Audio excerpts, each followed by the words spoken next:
আয়নাটা সরিয়ে ফেলতে হবে। পিতা, পিতা! কি কি কি হয়েছে মা? এক্ষুনি আমার ঘর থেকে সব আয়না বের করে দিন। কেন মা? কারণ কারণ আমার নিজের মুখ দেখতে ইচ্ছে করছে না। বেশ, তাই হবে। মন্ত্রী, মন্ত্রী! বীজপোতা গ্রামে থাকতো নাপিত চতুরিলাল। চুলদাড়ি কেটে তার একার সংসার যা হোক করে চলত, কিন্তু একসময় ক্রমেই তার কাজ কমতে থাকলো। দূর দূর দূর, সকাল থেকে একটা খদ্দের নেই গো। লোকে কি চুল দাড়ি কাটতে ভুলে গেল নাকি? এই যে গণপতি দাদা, আসুন আসুন আসুন আসুন। এই চুল কাটবেন না দাড়ি? না হে, বাবরি চুল রাখবো ভাবছি। চলি। কি মুশকিল, এভাবে চললে তো পেট চালানোই দায় হয়ে যাবে। ধুর ধুর ধুর, ঘেন না ধরে গেল জীবনে। এভাবে চলতে চলতে একদিন হতাশ হয়ে চতুরিলাল তার কুঁড়ে ঘর ছেড়ে বেরিয়ে পড়ে পথে। রোজগার করতে না পারলে এবার সব ছেড়ে দিয়ে সন্ন্যাস নিতে হবে। চুল দাড়ি নখ কাটবে গো। এই যে বাছা, আমার চুলটা একটু ছোট ছোট করে কেটে দাও তো। ওই তো একজন ডেকেছে। আসেন আসেন আসেন।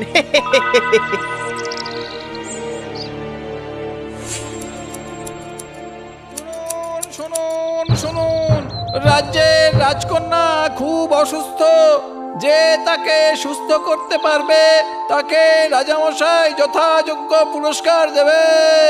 রাজকন্যার সঙ্গে তার বিবাহ দেয়া হবে। রাজকন্যার সাথে বিবাহ? হ্যাঁ তো, তুমি জানো না বুঝি? আরে গোটা রাজ্যেই তো ঢেরা পেটানো হচ্ছে। না, আসলে আমি তো ভিন গাঁয়ের, তাই। আচ্ছা, ব্যাপারটা কি?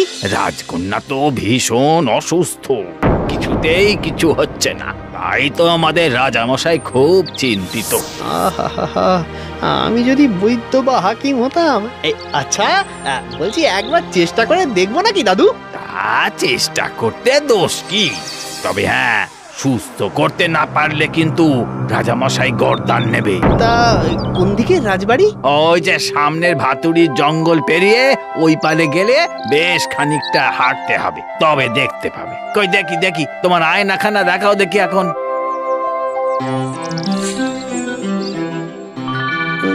গর্দান নেবে? যদিও আমার এই তুচ্ছ প্রাণের মায়া করে লাভই বাকি। পেট ভরে তো খাবারও জোটে না। তার থেকে যদি রাজকুমারীকে সুস্থ করে তুলতে পারি, তাহলে সারা জীবন খাওয়া পরার অভাব হবে না। আর এই রাজকন্যাকেও পাওয়া যেতে পারে। হ্যাঁ, তাড়াতাড়ি যাই, তাড়াতাড়ি যাই।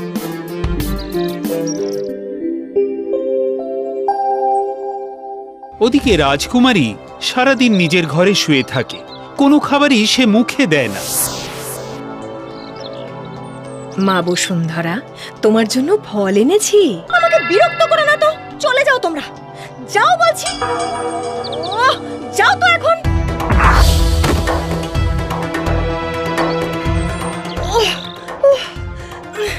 কি ভীষণ জোর ওর গায়ে। খাওয়া দাওয়া না করেও গায়ে এত জোর। এদিকে রাজ্যে রোজই বন্যজন্তুর আক্রমণে ঘোড়া, হাতি সব মারা যাচ্ছে।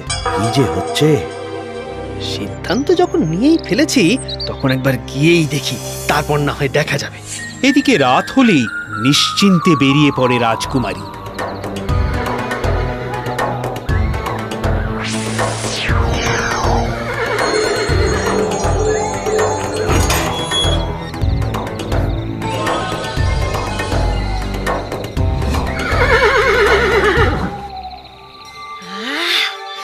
খাবো খাবো, কাঁচা চিবিয়ে খাবো, কেউ বুঝতেই পারবে না। মায়া মায়া।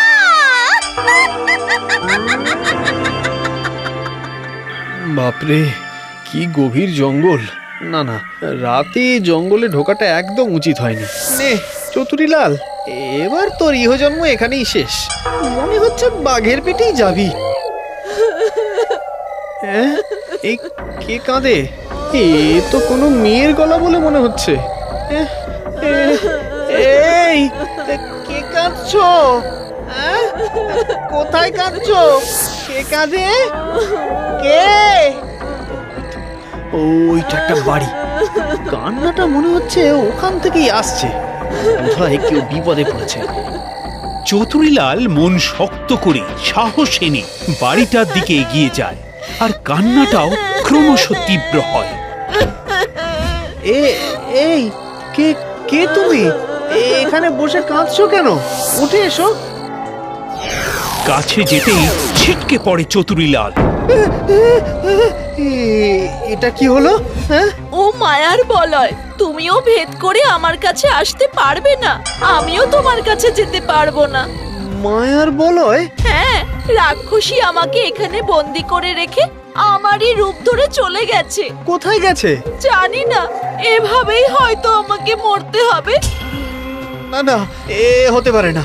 কিন্তু কিন্তু তুমি কে? আমি রাজকুমারী বসুন্ধরা। আমি এই জঙ্গলে একা ঘুরতে ঘুরতে এসেছিলাম, তখনই রাক্ষসী আমাকে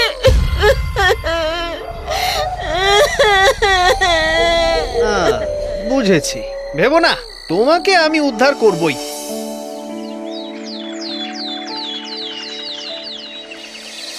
এসব কি বলছো তুমি? হ্যাঁ মহারাজ, ও রাক্ষসী। কিন্তু এটা আমি বিশ্বাস করি কি করে? মহারাজ, আমি নাপিত। আমার আয়না নিয়ে আমি ঢুকবো ওই ঘরে। আপনারা লুকিয়ে আমার আয়নাকে লক্ষ্য করবেন, আর প্রমাণ হয়ে গেলে তাকে বন্দি করবেন।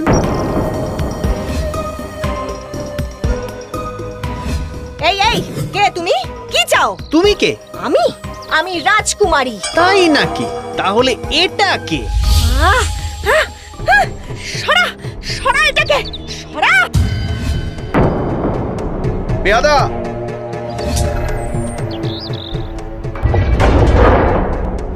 মহারাজ, এবার রাজকন্যাকে উদ্ধার করতে হবে, চলুন। হ্যাঁ হ্যাঁ। রাজা চতুরীলাল ও আরো কিছু লোকলস্কর সঙ্গে নিয়ে বেরিয়ে পড়লেন।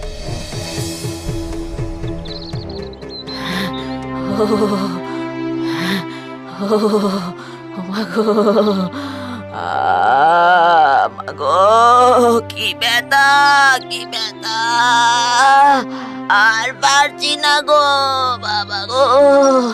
ওরে ওরে, কেউ আমার এই নখটা তুলে দে রে। ও নইলে নইলে যে আমি এই ব্যথাতে মরে যাব রে।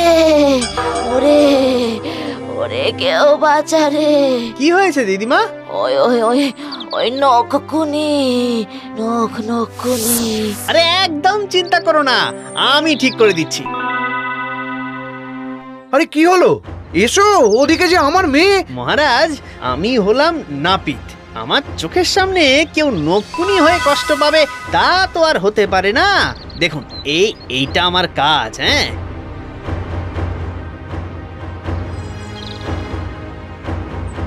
কি ঠাকুমা, হ্যাঁ এবার আরাম লাগছে?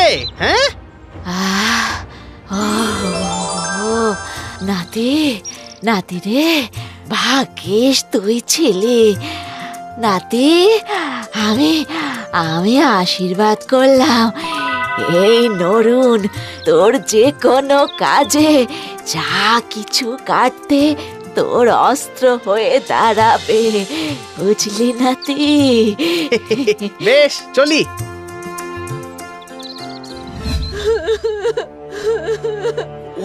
ওই তো কান্না আসছে। হ্যাঁ তো, ওই তো আমার মেয়ে বসুন্ধরার গলা। মা! বাবা, বাবা, আমি মুক্তি চাই বাবা, বাবা, বাবা। এটা কি হলো?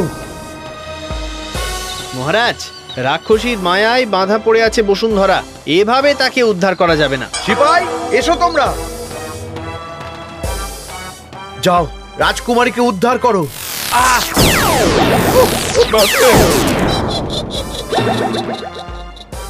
কি সর্বনাশ! তাহলে হঠাৎই উড়ি দিদিমার কথা মনে পড়ে চতুরীলালের।